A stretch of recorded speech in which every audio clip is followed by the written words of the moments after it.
She was wearing her pearls. That's the detail I keep coming back to. My mother-in-law standing in the middle of my kitchen on the morning of her son's funeral, pearls perfectly clasped, lipstick fresh, and looking at me like I was something she'd tracked in on the bottom of her heel. "You should have signed the papers when I offered them to you," she said. "Now you'll get nothing. I'll make sure of it." I didn't answer her. I turned back to the counter and kept making tea, and I let her mistake my silence for defeat. She had no idea that 2 nights before, I'd sat on the bathroom floor with a USB drive and my laptop, and that everything she'd spent 30 years building had already started to come apart. My husband's name was Nathan. He went by Nate to everyone except his mother, who insisted on the full name like it was a title. Nathan Whitmore, son of Gretchen and the late Gerald Whitmore of the Whitmore Group. Commercial real estate, property management, a portfolio stretching from Halifax to Vancouver Island. Old money dressed up in new development projects. The kind of family that has a lawyer on retainer the way other families have a family doctor. I met him at a conference in Toronto. I was 31, working as a paralegal at a mid-sized firm downtown, covering a colleague's spot at a real estate law seminar I had no particular interest in attending. Nate was there representing his family's company. He sat down next to me during the coffee break and said my name badge was crooked and offered to fix it, and I told him that was the worst opening line I'd ever heard.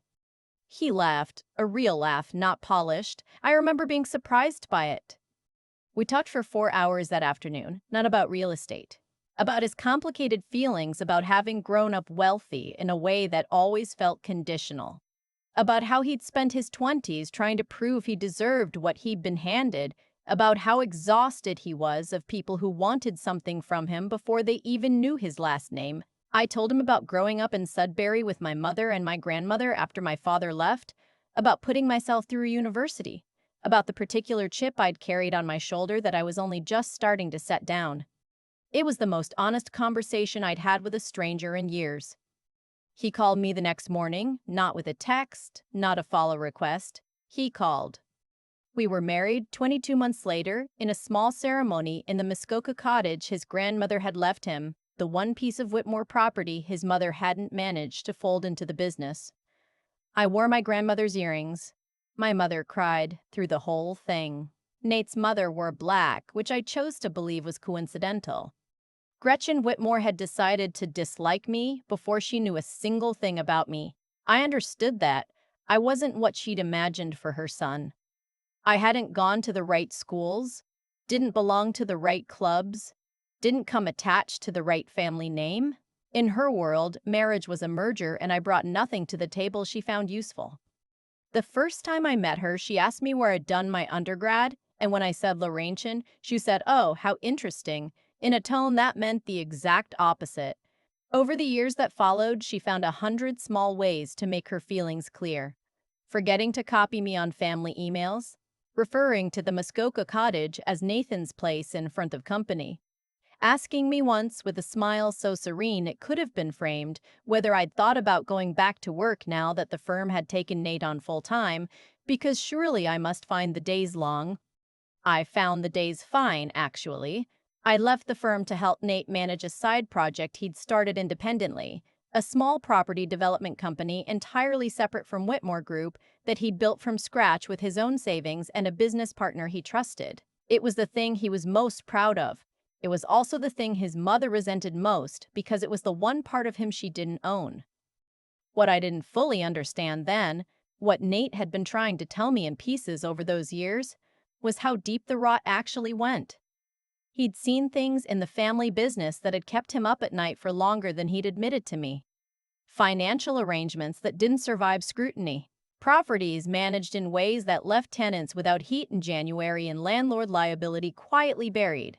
Contracts steered to companies that turned out on closer inspection to be connected to Gretchen's personal holdings. He'd raised concerns twice with the family's legal team and been told both times to focus on his own portfolio.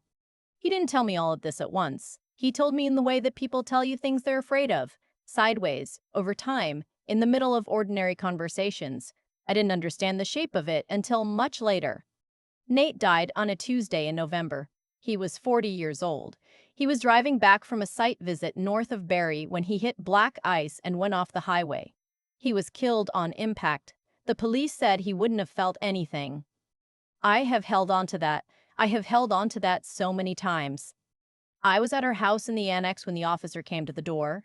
I remember the sound the floor made under my feet when I walked to let him in. I remember every detail of that room, the stack of mail on the side table, the coat Nate had left draped over the hall chair that morning, the half-empty mug of coffee on the counter that I couldn't bring myself to wash for 2 weeks. I sat with what had happened for exactly 36 hours. That was all I got.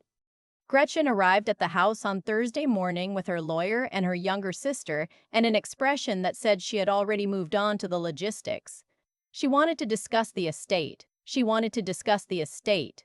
She wanted to discuss the appropriate handling of Nathan's interest in Whitmore Group. She wanted me to understand, as gently as possible, that Nathan had never formally updated certain documents after our marriage, and that things were therefore more complicated than I might have hoped, and that if I was reasonable about this, everyone could move forward without unpleasantness.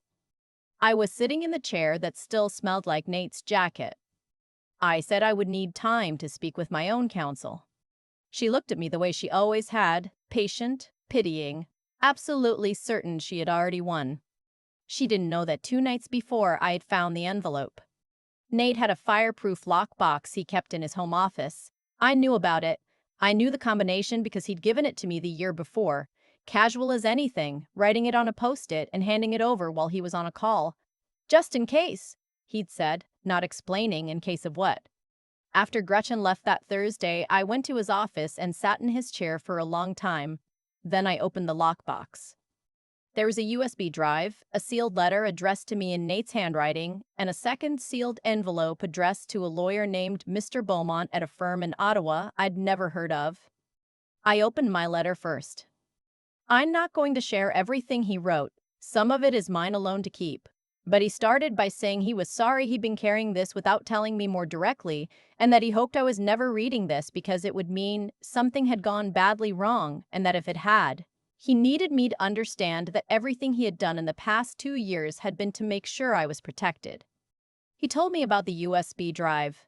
He told me it contained documentation he had been quietly gathering for 22 months, financial records, internal communications, a paper trail he'd assembled with help from an accountant and a compliance consultant he'd hired independently and paid from personal funds. He told me what it documented. Specifically, he told me what Gretchen had been doing and for how long, and which of the family's advisors had helped her do it. He told me to contact Mr. Beaumont, who was already in possession of a parallel set of records and had been instructed on exactly what to do if Nate was unable to activate the process himself. He told me not to be scared. He said I was one of the sharpest people he knew and that I had better instincts than I gave myself credit for and that I had already handled harder things than this.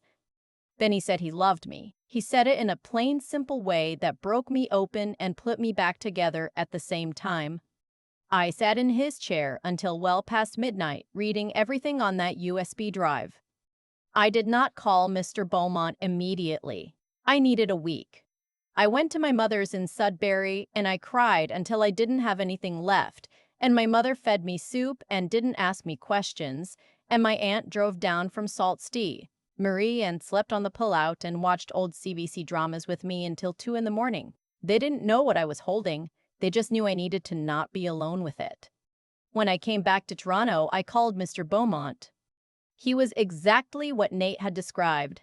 Methodical, careful, warm in the way of someone who takes their job seriously and considers the human being in front of them part of that job.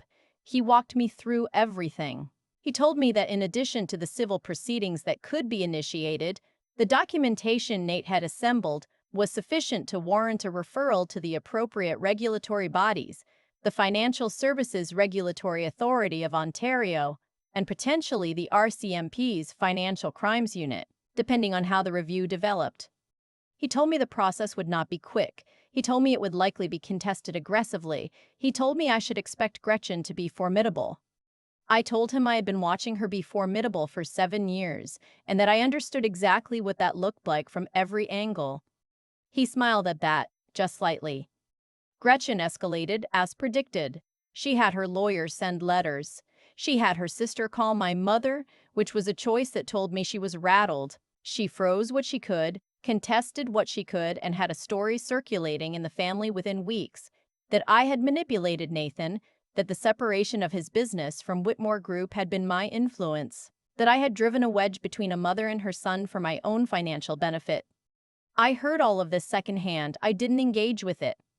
What I did was go back to work. I reached out to a former colleague who had her own firm now, a small but respected practice in Midtown, and I told her I was ready to come back. She hired me. I needed to be useful. I needed to wake up in the mornings with somewhere to be and something that needed doing.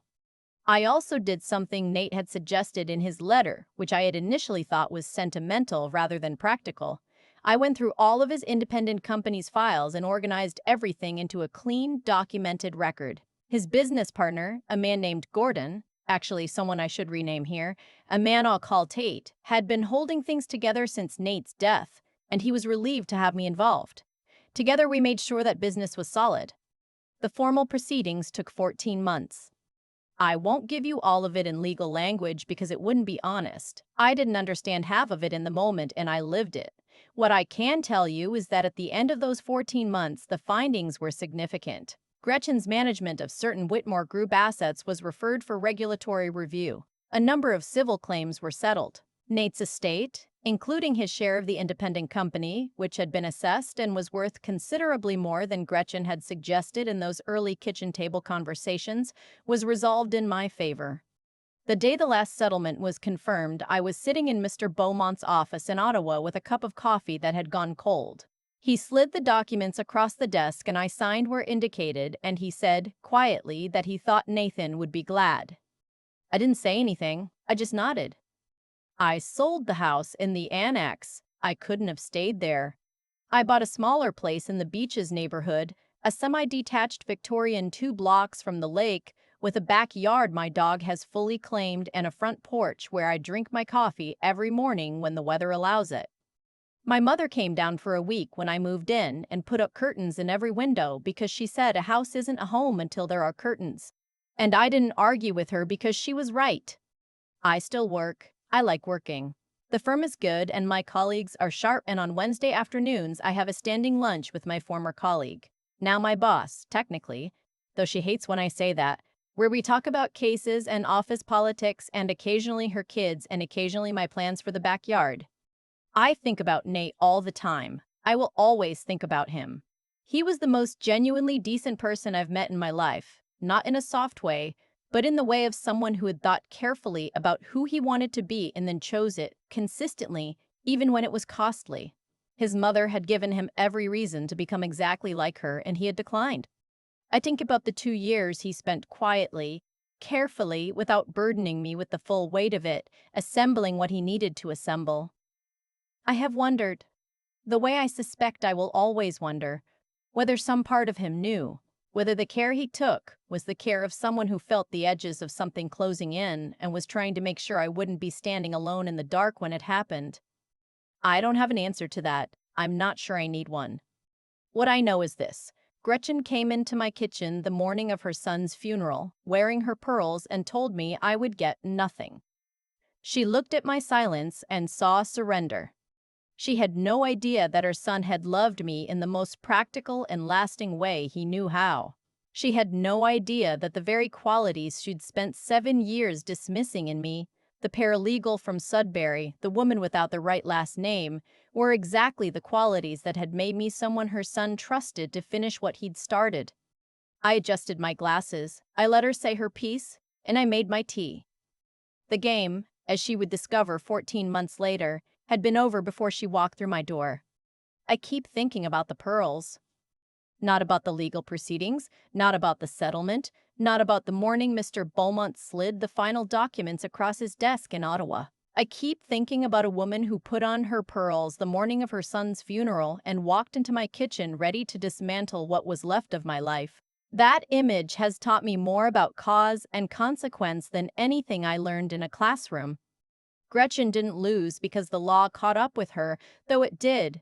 She lost because of the kind of person she had chosen to be over decades, the quiet decisions, the small cruelties, the way she treated the people around her as instruments rather than human beings. That accumulates. It leaves a record, not always a legal one, but a real one. Nate saw it. He saw it clearly enough that he spent 2 years quietly, carefully documenting what she had built and what it had cost other people. He didn't do it out of anger. He did it because he had a conscience and he refused to let it go quiet. That's the thing that stays with me most about him. He had every reason to look away. He was comfortable, he was busy, and confronting his mother meant confronting the entire foundation of the life he'd grown up in. Most people would have found a way to rationalize it. He didn't. He chose integrity when it was inconvenient and costly and lonely, and he chose it consistently over years without making a show of it. I think that kind of character, the kind that holds even when nobody's watching, is the rarest thing there is. And then there's what he believed about me. He trusted me with all of it. Not because I was the obvious choice, not because I had the credentials or the connections his mother valued, because he had watched me closely for years and decided I was someone who could be counted on to do the right thing even when it was hard.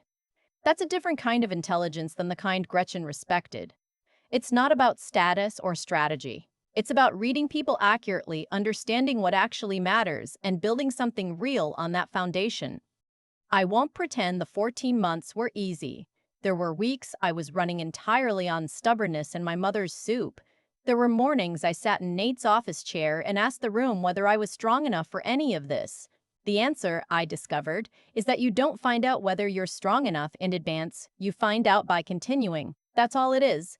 You keep making your tea. You make the call to the lawyer. You go back to work. You show up for the next thing and the next one, and eventually you look back and realize that the accumulation of small continuings is what got you through. What Gretchen never understood about me, what she dismissed as weakness, as lack of pedigree, as nothing, was exactly the set of things that made it possible to finish what Nate started. She needed me to be nobody. Nate knew exactly who I was. I think about that every morning on my front porch, 2 blocks from the lake, coffee in hand, dog in the yard. The game was over before she walked through my door. It just took me a while to understand that I had already won.